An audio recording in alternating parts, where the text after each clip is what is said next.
नमस्कार सर्वांना.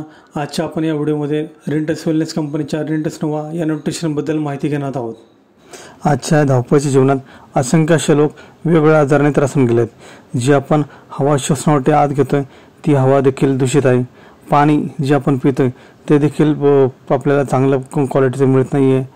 तसेच जे आपण भाजीपाला फळं जे खातोय त्याच्यावर देखील केमिकल पेस्टिसाइडचा मारा खूप मोठ्या प्रमाणात केला जातो. न्यूट्रिशनच्या भारतात खूप साऱ्या कंपन्या आहेत, पण नॅनो टेक्नॉलॉजीचा वापर करणारी ही भारतामधली पहिलीच कंपनी आहे रेंटस वेलनेस. न्यूट्रिशनची माहिती घेऊ आता. चांगलं न्यूट्रिशन म्हणजेच काय की रोजचा आपला आहार बॅलन्स असला पाहिजे.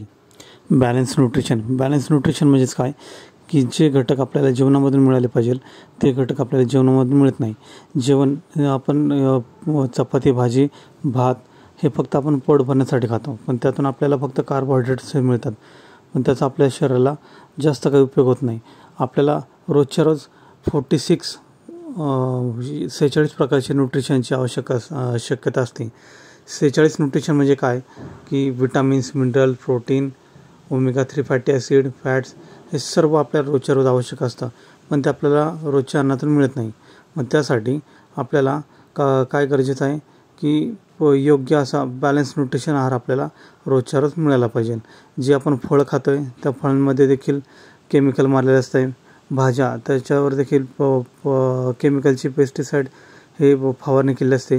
याचा आपल्या शरीरावर खूप मोठा असा परिणाम होतो. काही काळानंतर आपल्याला गंभीर अशा आजारांचा सामना या केमिकलमुळे करावा लागतो.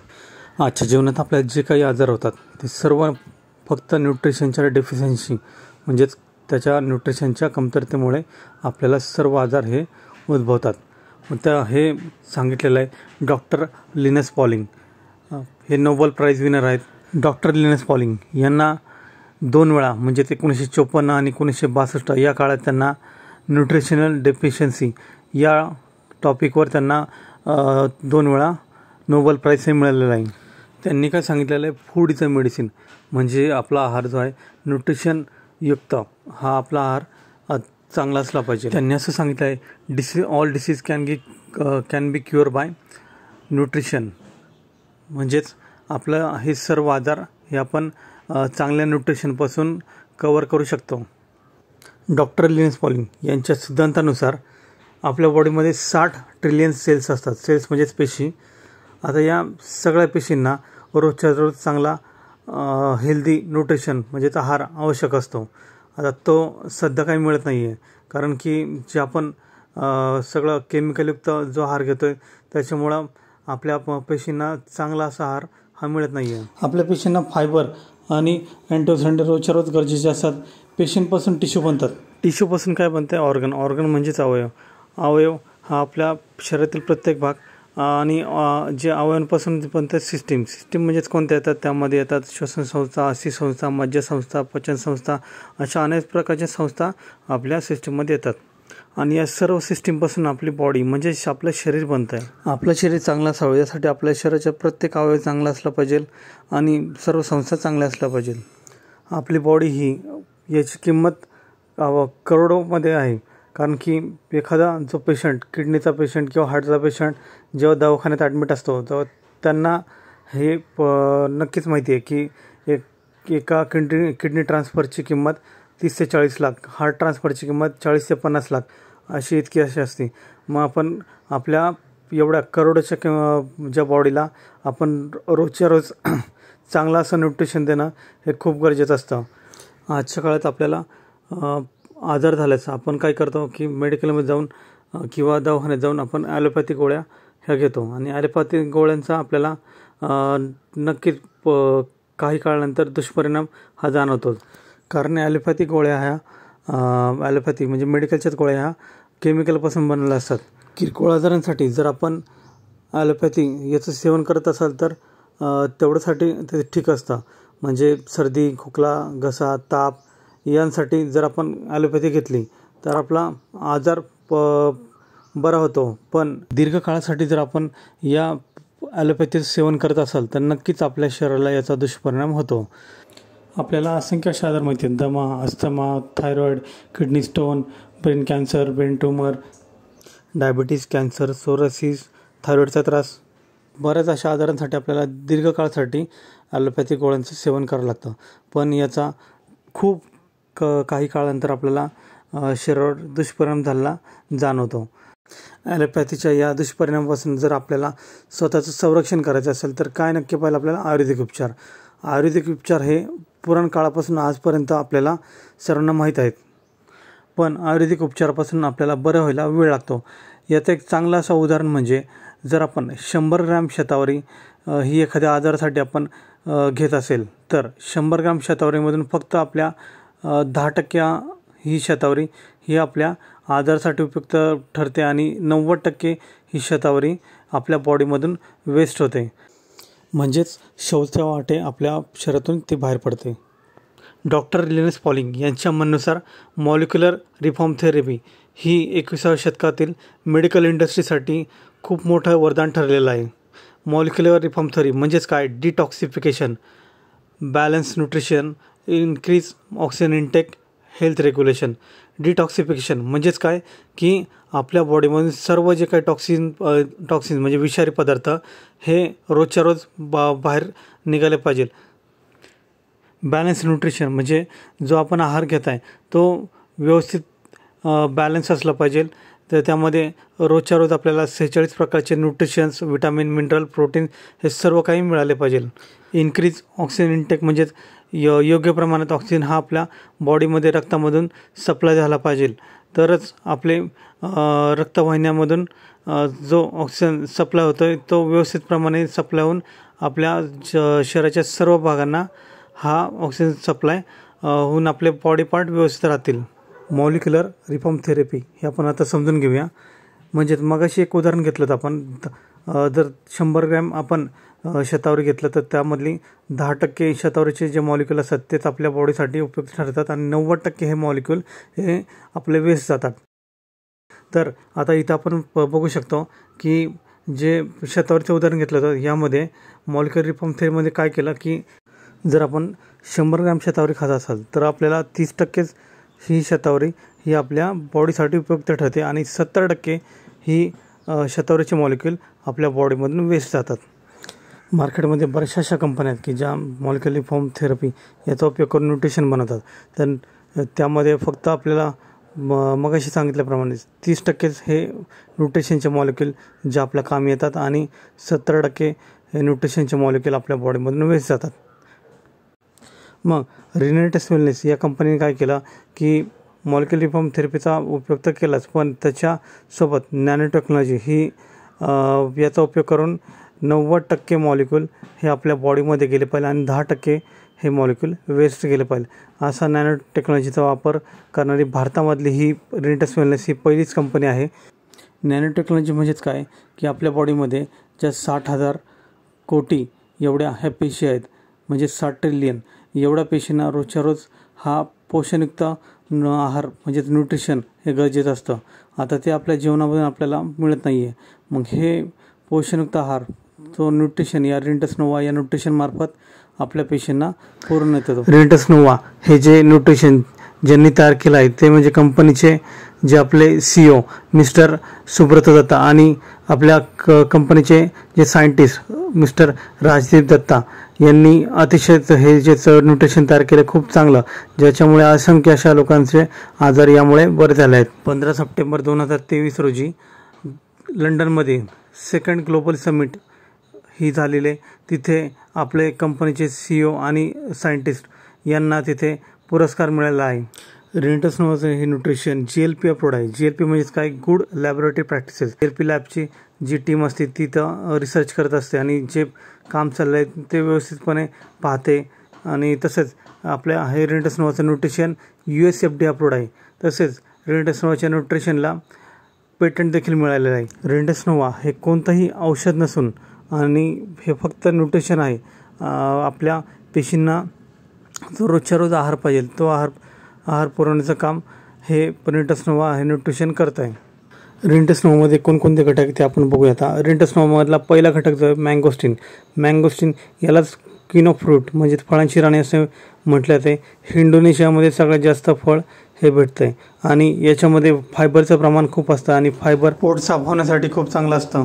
मँगोस्टिनमध्ये 43 प्रकारचे झेंथॉन आहेत. झेंथॉन म्हणजेच काय की जे आपल्या कॅन्सरपासून आपल्या ज्या कॅन्सरच्या पेशी आहेत त्या मारण्यासाठी या झेंथॉनमध्ये खूप मोठ्या प्रमाणात ताकद असते. तसेच मँगोस्टीनमध्ये पोटॅशियम मॅग्नेशियम याचं प्रमाण देखील खूप प्रमाणात असतं. याच्यामुळे आपलं ब्लड प्रेशर हे नियंत्रित ठेवण्याचं काम पोटॅशियम मॅग्नेशियम करत आहे. आपली इम्युनिटी सिस्टीम चांगली ठेवण्यासाठी विटॅमिन सी हे देखील मँगोस्टीनमध्ये चांगल्या प्रमाणात असतं. रिंटस्नोमरला दुसरा घटक आहे सफेद मुसळी. सफेद मुसळी म्हणजेच काय जी प्रजनन क्षमता किंवा मूल न होणे, तसेच पुरुषांमध्ये स्पर्म्स काउंट त्याचं प्रमाण कमी असणे आणि जे शरीरामध्ये गाठ असतात तर त्याच्यासाठी देखील सफेद मुसळी हे अतिशय प्रभावी ठरते. तसेच हे डायबिटीस याचं नियंत्रण करण्यासाठी देखील सफेद मुसळी हे अतिशय चांगल्या प्रमाणात काम करते.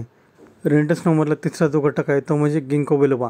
आता हे जे वनस्पती आहे ती कुठे आढळते?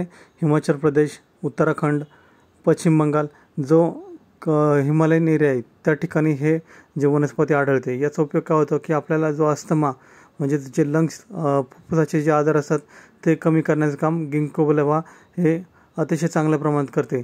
तसेच हे पॉवरफुल अँटीऑक्सिडंट आहे म्हणजेच आपल्या ज्या पेशी खराब होण्यापासून त्याचा बचाव करते. तसेच अँक्झायटी म्हणजेच काय की जी आपली चिंता टेन्शन कमी करण्याचं काम हे देखील गिंको बिलोबा चांगल्या प्रमाणात करते. रिंटस्नोमरला चौथा जो घटक आहे तो म्हणजे अश्वगंधा. अश्वगंधा म्हणजेच काय की पुरुषांमध्ये जे टेस्टोस्टेरॉन सेक्शुअल हार्मोन याचं जे प्रमाण आहे ते वाढवण्याचं काम, तसेच प्रजनन क्षमता वाढवण्याचं काम अश्वगंधा हे चांगल्या प्रमाणात करते. तसंच कॉर्टिसॉल लेवल म्हणजे आपला जो ताणतणाव असतो तो कमी करण्याचं काम अश्वगंधा हे खूप चांगल्या प्रमाणात करते. आजकाल बरेचसे असे लोक जे टेन्शन कमी करण्यासाठी मद्यपान किंवा इतर काही व्यसन करतात तर त्याच्यामुळे टेन्शनचं प्रमाण हे कमी होतं. म्हणजेच काय की जी कॉर्टिसॉलची लेवल ही दारूचं व्यसन केल्यामुळे ती कमी होती आणि आपण अश्वगंधाचं सेवन जर नियमित केलंच हे आपलं नैसर्गिकरित्या कॉर्टिसॉलची लेवल कमी होईल आणि टेन्शनचं प्रमाण हे देखील कमी होईल. मेंदूचं काम सुरळीत करण्यासाठी अश्वगंधा हे खूप चांगल्या प्रकारे उपयुक्त ठरतं. तसेच डायबिटीस म्हणजे शुगर लेवल नियंत्रित करण्याचं काम देखील अश्वगंधा हे चांगल्या प्रमाणे करते. रिंटस्नोमरला पाचवा जो घटक आहे तो म्हणजे सायबेरियन गिंगसेन. सायबेरियन गिंगसेन हे जे वनस्पती जपान, रशिया, चायना या ठिकाणी मोठ्या प्रमाणात आढळते. याचं काम काय की इन्क्रीजिंग एनर्जी म्हणजेच काय आपल्या शरीरातली जी ऊर्जा आहे ते वाढवण्याचं काम सायबेरियन गिंगसेन हे मोठ्या प्रमाणात करतं आहे. इन्फ्लामेटरी म्हणजेच काय जी शरीरामध्ये सूज आहे ती सूज कमी करण्याचं काम सायबेरियन गिंगसेन चांगल्या प्रमाणे करत आहे. फर्टिलिटी म्हणजे जी प्रजनन क्षमता आहे ती वाढवण्याचं काम हे सायबेरियन गिंगसेन चांगल्या प्रमाणात करत आहे. सायबेरियन गिंगसेन यामध्ये नायट्रिक ऑक्साईडचं प्रमाण हे चांगल्या प्रमाणात आहे. म्हणजेच आपल्या शरीरात रक्तप्रवास म्हणजे ब्लड सर्क्युलेशन हे सुरळीत ठेवण्याचं काम सायबेरियन गिंगसेन हे चांगल्या प्रमाणात करत आहे. रिंटस्नोमध्ये सहावा जो घटक आहे तो म्हणजेच बिलबेरी एक्स्ट्रॅक्ट. हे कुठे आढळते आपण बघूया. युरोप, आइसलँड, नॉर्थ अमेरिका या ठिकाणी मोठ्या प्रमाणात ही वनस्पती आढळते. याचा उपयोग काय की आपल्याला याच्यामधून भरपूर प्रकारचे विटॅमिन सी आणि बरेचसे असे विटॅमिन आपल्या यामध्ये मिळतात. तसेच इन्फ्लमेशन म्हणजे आपली शरीराची जी सूज कमी करण्याचं काम हे बिलबेरी हे चांगल्या प्रकारे करत आहे. डायबिटीस म्हणजे शुगर नियंत्रित करण्याचं काम हे बिलबेरी करत आहे. तसेच आपलं हृदयाचं कार्य सुरळीत ठेवण्याचं काम हे बिलबेरी हे खूप चांगल्या प्रमाणात करत आहे.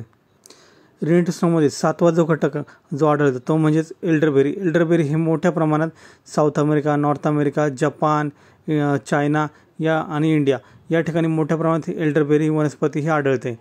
याच्यामध्ये विटॅमिन सी मोठ्या प्रमाणात आहे. तसेच अँथोसायनिन्स म्हणजे हे एक चांगल्या प्रकारचं अँटीऑक्सिडंट आहे म्हणजे आपल्या ज्या पेशी मरण्यापासून हे वाचवत आहे.